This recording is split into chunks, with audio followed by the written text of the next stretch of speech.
Yo, what's up, squad? We back with another video. I know it's late. It's like 1:56 p.m. right now. So, yeah. I just been busy. I've been doing stuff. Haven't been really recording like that. Anyway, we got this Jamari video. We got the fastest rise and fall in podcast history. I guess he talking about the Bobby Offloff, however you say her name, Althoff interview which she had with Drake. I seen it before they had privated the video. They didn't delete the video. Let me tell y'all that. That's too much. That's too much of a big interview podcast for them to delete. I think they privated the video so nobody else could watch it except the person that has the control over the video. That's the only person that could see it.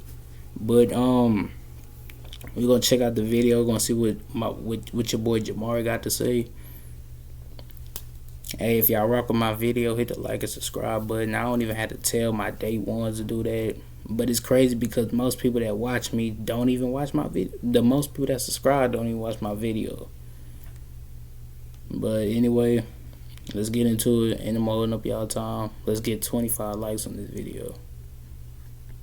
Starts, I just wanted to tell you about the sponsor of today's video, my longtime friends over at Adam and Eve. We are partnering up today to give my audience a special deal, 50% off an item of your choice. Such popular in the modern, known for his deadpan, awkward style of humor, which is very popular in the modern era amongst comedians. And this clip from that interview kind of shows off what I'm talking about. Rip me out the plastic copy acting brand new. Rip me out the plastic, I'll be acting brand new. You know what that is? Is that Nicki Minaj? So as you guys can see, there's not really much to it. It's just like an hour of this back and forth awkward banter. But like I said, this type of thing is very popular. I don't find it to be very funny, but a couple of these clips went absolutely viral. And after this, we would soon see her get the attention of Tyga, Drake, Lil Yachty, Mark Cuban, and all of a sudden, in the course of like 30 days, she suddenly had one of the hottest podcasts on earth. Now obviously this led to a lot of people speculating that she could actually be the world's very first industry podcast plant. This is something that has been very common within the music industry, where an artist comes out and sees this astronomical rise, and suddenly they're getting What is an industry plan? I really want to know that. If anybody know what an industry plan is, comment that in the comment section. I be reading the comments too, so y'all comment that in the comment section because I really want to know what is an industry plan. How do you sign up to be an industry plan? Because I keep hearing that. I keep hearing people talk about, oh, a YouTube industry plan, all this weird. I don't believe in none of that stuff. Features with some of the biggest artists on the planet, and basically just getting these opportunities and looks that people would not typically receive when they're first starting to get some buzz around their name. And this is where the term industry plan comes from, because people feel like there's somebody in the background pulling these different strings and controlling the career of this person to make them basically come out of nowhere and seem bigger than life. You see, this woman started out on the mommy TikTok side of things, making videos like this, where, she still kind of shows off her awkward side. It's almost like she's making fun of the moms at TikTok. And basically, I would say that she was kind of doing the same type of dry humor. Ain't nothing wrong with that. I mean, she is somebody. She came from doing it. Just look entertained then. Play with your ring or something. Look entertained.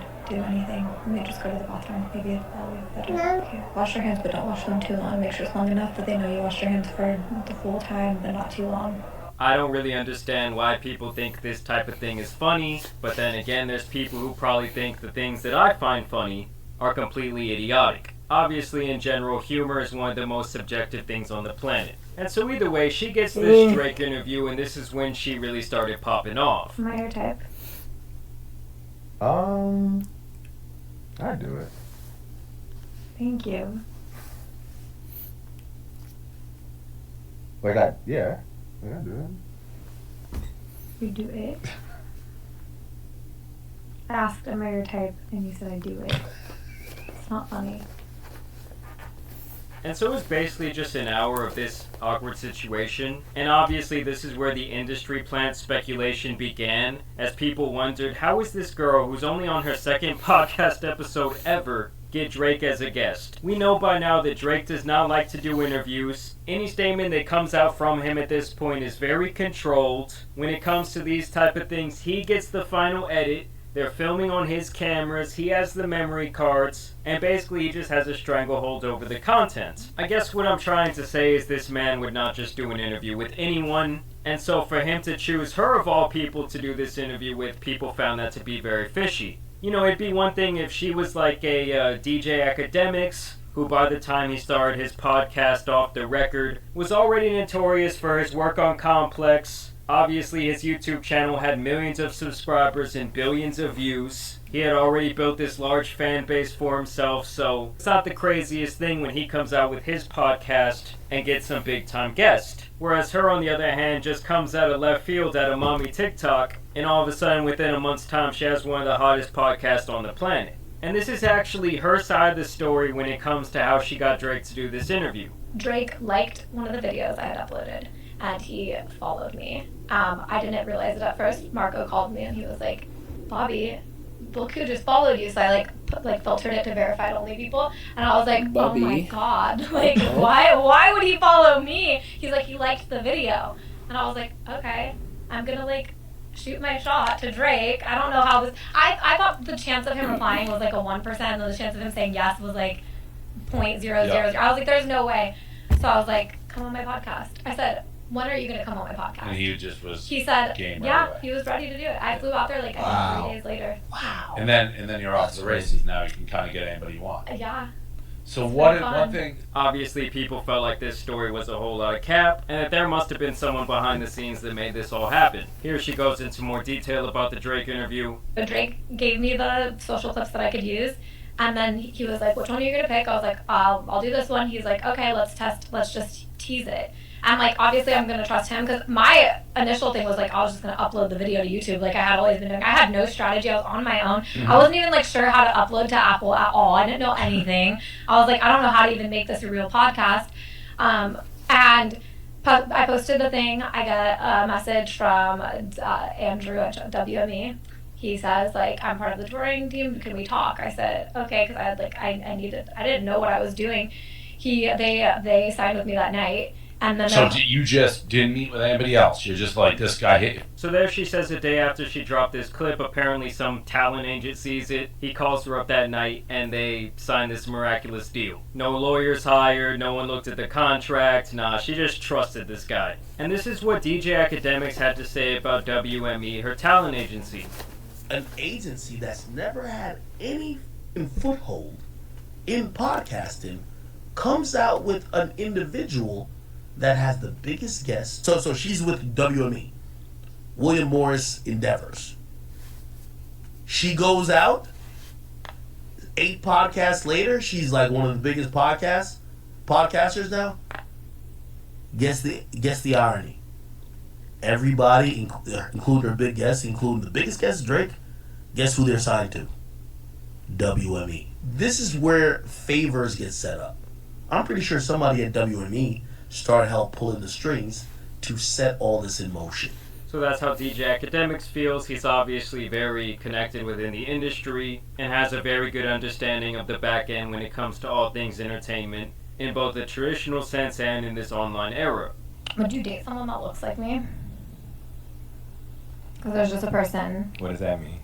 that looks exactly like me. They have a twin. Maybe. If I had a twin, would you date If them? she was cool, No, if I- she's if I- Man, I exactly find like that me. whole conversation connected weird. with her, Asking you know. somebody, would you date somebody that look like her? I don't know. I I find don't, that shit I don't weird. know how you are though. I've never really been around you, so Yeah, I'm exactly like this all the time. all the time.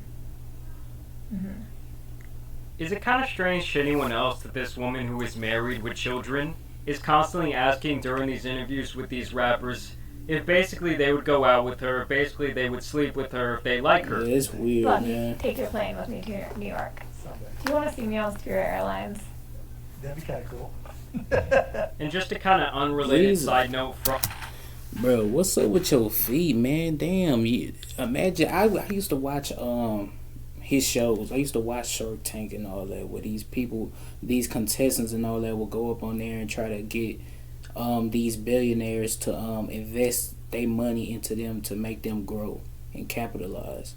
But it's crazy that this dude literally sitting on the floor with no socks on, no type of sandal or nothing. And his feet is that dirty. My feet not even that dirty. That is wild, man. Having all that money, having all that status, having all that portfolio don't make you a clean person. Hey. I mean, ain't nothing wrong with it. I mean, if he want to go touch the ground with his bare feet, I mean, he could do that. But your feet being that dirty and you having all that money, even though it's not about the money, it's just like, dog, like, come on now. When I look at a person like this, I be seeing him on his shows. He be wearing a suit and tie. He look presentable. He look like a real wealthy entrepreneur. And to see him have no type of socks on is wild to me. From that interview, Mark Cuban, why are your feet so fucking dirty? You were so goddamn rich that you could pay someone a very nice salary to wash your feet. Now, you might get some freaks within the application process, but I'm sure you could hire someone else to vet out all the freaks. As a matter of fact, your feet should never be this dirty. My feet have never looked like this in my entire life. Like, if you're watching this video right now, why don't you look down at your foot? If it looks anything like this, like if it resembles a fucking bruised banana, you need to reevaluate your life choices. Either way, guys, the drama really started when she did this interview next with Lil Yachty. Why are your teeth so white? Are they real? You grew them yourself. I paid for myself. Do you have veneers? I do have veneers. That's why they're so white. You're pretty smart. How much? $90,000. $90,000? Mm-hmm. I think they were worth it. Cause I wanted Young Thug's dentist. He had the best veneers Who's I ever that? seen. Who? Young Thug. Who's that? So she's profiting off this urban culture. She don't even know who Young Thug is. This obviously rubs some people the wrong way. But the drama didn't start until she made this comment about the Lil Yachty interview. How's it gonna rub somebody the wrong way if they don't know who Young Thug is? Not everybody cares to listen to rap music, and I'ma say it. Hey, I don't know who a lot of these rappers is. I don't know. Hey, like I'm just keeping it real. Who gives a shit? Who cares if nobody knows who Young Thug is? I don't even listen to rap music. I listen to country. I listen to white music. I listen to K-pop. I listen to all that. I don't really like, bro. I feel like rap music is the worst thing that happened to mankind and to society.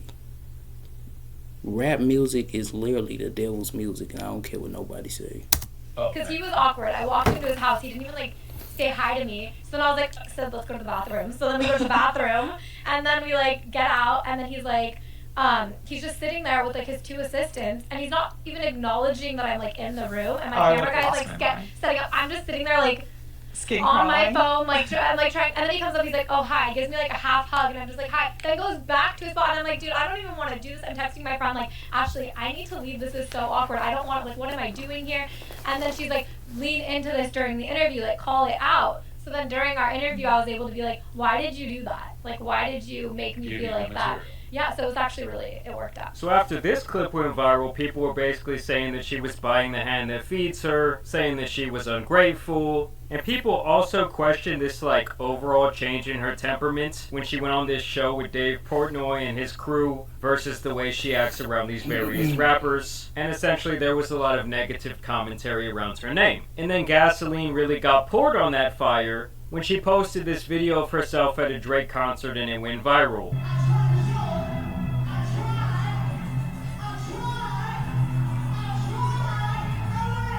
I mean, I won't lie to you guys, this video actually made me like her a little bit more. I love how Drake's in the background. I tried! Really trying to hype up the crowd. And she's just in there with this bold-faced expression after he literally gave her an entire career. So this was double biting that hand that feeds you. Kind of saying hey, I came to your show and it was so shitty that I had no expression the entire time. And then people noted that after this concert, the two unfollowed each other on Instagram, and the interview was deleted from YouTube. So then people obviously started suspecting... I'm gonna say my opinion on it. I don't think they got no beef with each other.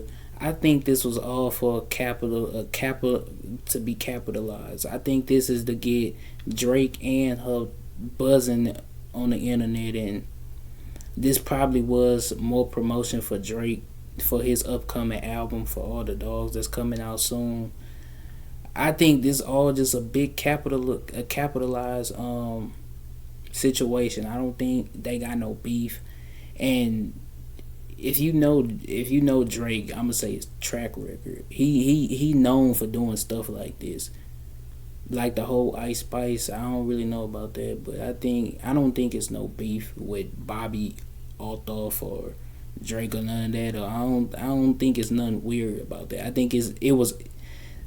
They know what they doing. It's basically they knew it was gonna get people talking. It was gonna get them trending and all that. So. And it works. I mean, one thing you can't say about Drake is he not a smart marketing genius. I promise that. These two have some serious beef. Dave Portnoy once again jumps in on the drama. Sylvana's like, I heard that Bobby slept with Drake and is getting divorced, so I asked her. I DM'd Bobby. What? You asked her, did you sleep with Drake and are you getting a divorce? Yeah. She's like, I'm not coming. That's another thing. I think people like that is such degenerates. Why do you want to know what another man slept with a woman? I find that shit so weird, bro. I find that so. It's sick, it's disgusting, it's a bunch of degeneracy. People were saying that shit about Ice Spice and Drake. Oh, the only reason she blew up was because she had to sleep with Drake. I swear, y'all, bro, people like that is so weird to me, bro. They got a weird ass mindset, but nobody won't call them out for it. Commenting on that publicly. Wait, so you just outed her? Oh. You just outed her, not public comment? And so that was the rumor going around, was that she's... Like, can somebody actually help somebody without having to sexualize them or wanting something in return? Hey, that's the new world, though. People don't help nobody without them getting something out of it. Smash Drake backstage, and that she'll now be getting a divorce from her. That's why you don't take gifts from people that literally try to give you gifts, but they expect something back from you. I'm telling you, you're going to be forever in that person's pocket if you take their money or if you take their gifts. I'm telling you. Her husband. Well, she responded to those claims via her Instagram story saying, I didn't even want to do this podcast, and she's talking about the podcast with Dave in the first place, and now so much negativity is coming from it. I'm going to leave it alone after this, but this is the uncensored DM between Dave and I. Here's this boy Dave getting the scoop saying, my girlfriend says you hooked up with Drake and got divorced. I'm saying that is not true. And then she says, I'm not commenting publicly, but off the record, you're right, that is not true. And so at this point, we really don't know what the truth is surrounding this woman. We don't know necessarily what's real and what's fake when it comes to her whole story, her whole arc. She really likes to go with this idea that she's broke, that she's not making any sort of money off these podcasts, that everything has been organic up until this point, that she just was shooting her shot with Drake and he said yes. But as of right now, like, if this ends up being her actual downfall, it has to be one of the biggest rises and falls that we've ever seen within the podcast space in this short amount of time. I mean, with podcasting in general, I feel like it's kind of a slow burn. It's not very often that you see someone come out with a podcast and it's just like a smash hit, even if said person is a celebrity or a big comedian or anything like that. But I want to know what you guys think about this situation. Y'all, that's the end of the video. I'm out.